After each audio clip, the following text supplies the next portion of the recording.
तो आप में से कौन बताना चाहेगा कि हास्य और व्यंग्य में क्या अंतर होता है? साहित्य में तो ये एक महत्वपूर्ण सवाल माना जाता है, हास्य और व्यंग्य में क्या अंतर है?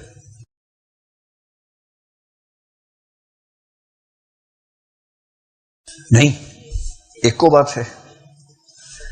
तो जो बताना चाहें, हाँ बताएं। हास्य में पर्पस हंसाने का है और व्यंग्य में किसी पर चोट करने के लिए करते हैं। लेकिन व्यंग्य में हंसी आती है कि नहीं आती है? आती है। बैठिए। देखिए, हास्य का उद्देश्य जो है ना, वो केवल हंसना और हंसाना है। कई बार हास्य व्यंग्य के साथ आता है, कई बार हास्य व्यंग्य के बिना आता है।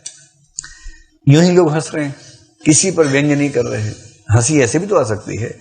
हंसी आने का सरलतम, कोई पूछे कि हंसी क्यों आती है, जैसे चुटकुला होता है। आपने चुटकुले सुने होंगे बहुत सारे। चुटकुले का पर्पस क्या होता है? हंसाना। और चुटकुले के अंत में, चुटकुले का एक विधान है कि उसकी हंसी अंत में ही आनी चाहिए। अगर बीच में आ गई तो फुस हो जाएगा एकदम। हंसी अंत में आनी चाहिए। तो चुटकुले के अंत में अचानक क्या होगा? कोई ऐसा अनौचित्य होगा। अनौचित्य का मतलब है कुछ ऐसा जो उचित नहीं है, मतलब सामान्यतः ठीक नहीं होता, कुछ अजीब सा हो जाएगा। और कुछ अजीब सा होने से लोग हंसेंगे। चुटकुले हर स्तर के होते हैं, बच्चों के अलग होते हैं, बड़ों के अलग होते हैं। ये जो सबसे छोटे टिंगू पिंगू होते हैं ना, 2-3 साल वाले बच्चे, उनके जोक्स अलग लेवल के होते हैं। उनका जोक ये होता है कि एक बेबी दूध लेके जा रहा था, पीछे से जीप आ गई, जीप ने हॉर्न बजाया, पी पी पी, वो पी गया। और इसी में बच्चे लोट लोट के हंसते हैं, जमीन पे गिर गई, कितना पी पी पी पी गया। देखो, क्योंकि बच्चे का लेवल वही है, उसको वैसे जोक समझ में आता है। हंसी आई ना भाई बच्चे को, पी पी पी पी गया। अब बच्चा समझ रहा है कि पी पी का मतलब होता है हट जाओ, ये समझ नहीं पाया, पी गया। अनौचित्य है, कुछ ऐसा होना चाहिए जो ठीक नहीं है पर हो गया अजीब सा। और जैसे कुछ अजीब सा हुआ, उससे हंसी आ जाती है। हंसी आने का तरीका ये होता है, ठीक है। जैसे जैसे हम बड़े होते हैं वैसे वैसे हमारे जोक्स का लेवल चेंज होने लगता है। बहुत बड़े लोगों के जोक्स सीधे नहीं होते कभी, वो हमेशा बात घूम के आनी चाहिए। सीधी आएगी तो उसे मजा ही नहीं आएगा जब तक बात घूम के ना आए। इसको व्यंजना कहते हैं साहित्य में, आगे चल के हम पढ़ेंगे कैसे होता है। तो अब 3 स्थितियां हैं। एक है हास्य अकेला, जैसे इस वाले जोक में जो मैंने आपको सुनाया अभी अभी, आपको भी हंसी आई, पर आपको हंसी जोक पे नहीं आई, आपको हंसी इस पे आई कि इस पे कैसे कोई हंस सकता है ना, क्योंकि अब आप बड़े हो गए। क्या इसमें हंसते हुए हमने किसी का मजाक बनाया, किसी की इज्जत के साथ खिलवाड़ की? नहीं की, ठीक चल रहा है। एक ऐसी हंसी होती है जो किसी पर चोट करके आती है, व्यंग्य है। व्यंग्य में आमतौर पे सब हंसते हैं, एक व्यक्ति नहीं हंस रहा होता है, क्योंकि वही व्यंग्य का केंद्र होता है।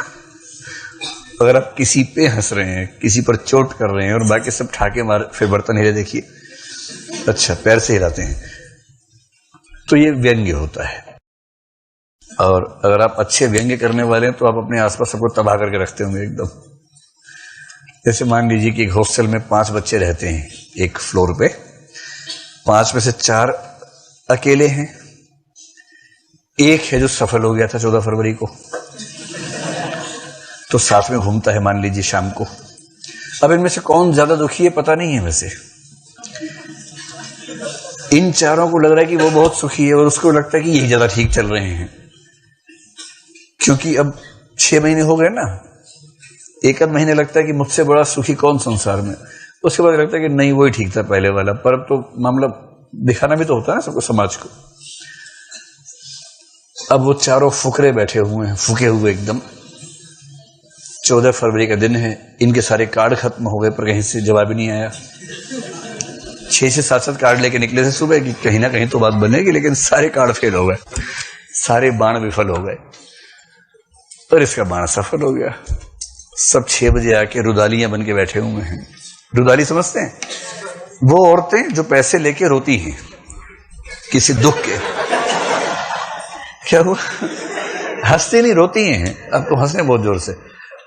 तो पैसे लेके का मतलब ये हुआ कि उनका प्रोफेशन है। जैसे किसी घर में दुख हो गया, रोने वाले लोग नहीं है वहां पर, तो बुलाते हैं कि 5 रुदालियां भेज दो। 5 औरतें आएंगी, एकदम समा बांध देंगे रो रो के कि ऐसी मृत्यु किसी की नहीं हुई थी आज तक, ऐसा समा बांध देंगे, उसके बदले पेमेंट उनको करनी पड़ती है। तो रुदाली एक कंसेप्ट, मतलब सच में एक प्रोफेशन भी है, कंसेप्ट तो है ही, प्रोफेशन भी है, राजस्थान में ज्यादा चलता है। एक फिल्म ही आई थी रुदाली नाम से, बहुत फेमस फिल्म है, एड भी आया था। एक फिल्म है रुदाली नाम से, बहुत फेमस फिल्म है।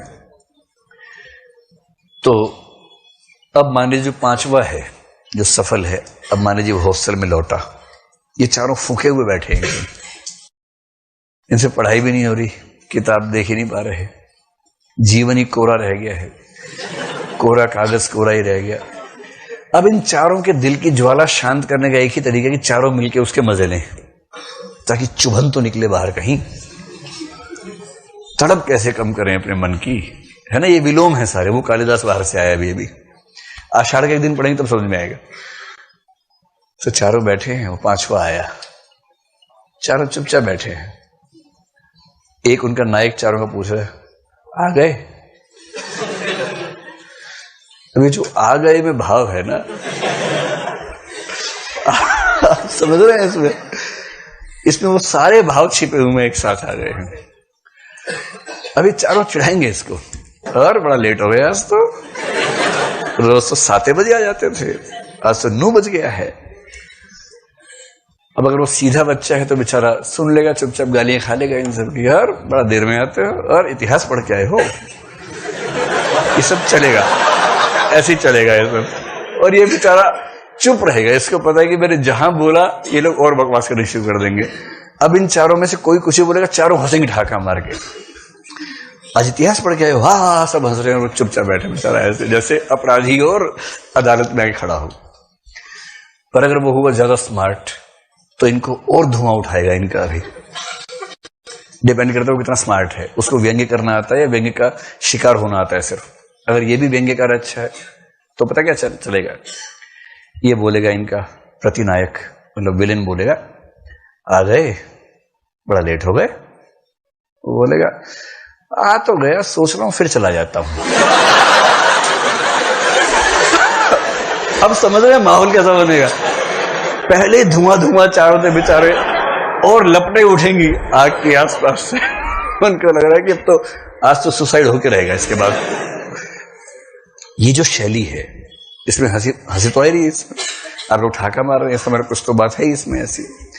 इसमें बस कुछ व्यक्तियों को हंसी नहीं आती जिन पर चल रहा होता है, जो मजाक का विषय है उसको रोना आ रहा है, गुस्सा आ रहा है, बाकी सबको हंसी आ रही है।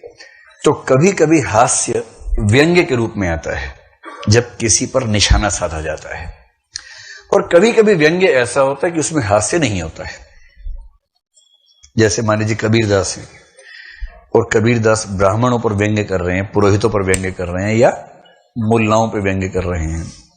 कांकर पाथर जोड़ी के मस्जिद लई बनाए, ताचड़ी मुल्ला बांग दे क्या बहरा हुआ खुदाए।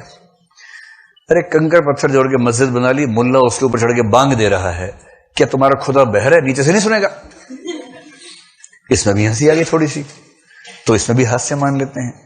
पर ऐसा व्यंग्य भी हो सकता है जिसमें हास्य ना हो, जो केवल तिल मिलाने वाले भाव से कहा जाए, जो तू बामन बमनी का जाया, आन बाट है क्यों नहीं आया।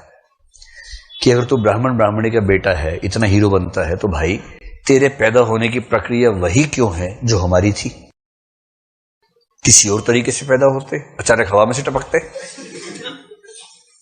सब वही तरीका, सब एक तरीके से पैदा हुए, और तुम कह रहे हो ब्राह्मण का बच्चा हूं। ये व्यंग्य है, चोट है। तो हास्य शैली का मतलब जहां हंसी मजाक का भाव हो, केवल खूब हंसी मजाक हो।